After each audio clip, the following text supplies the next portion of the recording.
Hello guys, and welcome once again to my channel.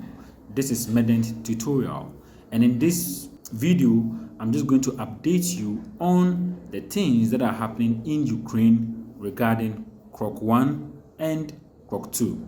It's becoming very difficult trying to get information or a very reliable information as to whether there will be Krok this year or there will not be any Krok this year.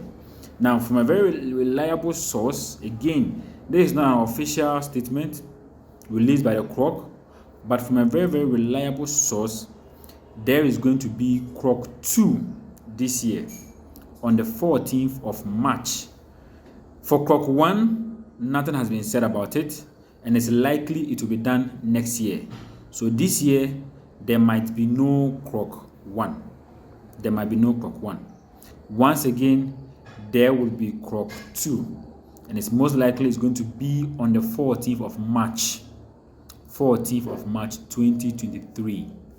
Now, for those of you who are not in Ukraine, you might not be able to ride the Krok because they demand that all of you should be in Ukraine to ride that Krok. Yes, and I understand it's even kind of difficult even trying to enter, so please find a way around it. Okay, if you're in Ghana, Nigeria, find a way and go back to Ukraine if you want to complete your medicine. Now, with Krok 2, looking at the space between now and Krok 2 is kind of very short.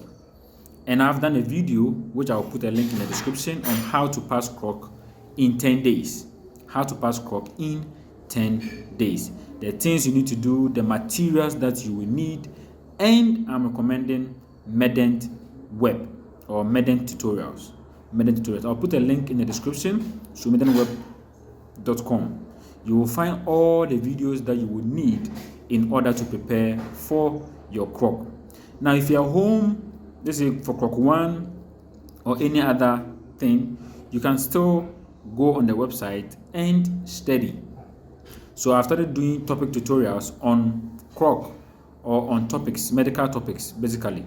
So those of you who are not really getting the concept very clearly, please, you can log on to medentweb.com for all those information. If you need any information regarding all of these things, please message me, or you can just comment it in the comment box. All right. So until then, I will see you in another video. Stay blessed.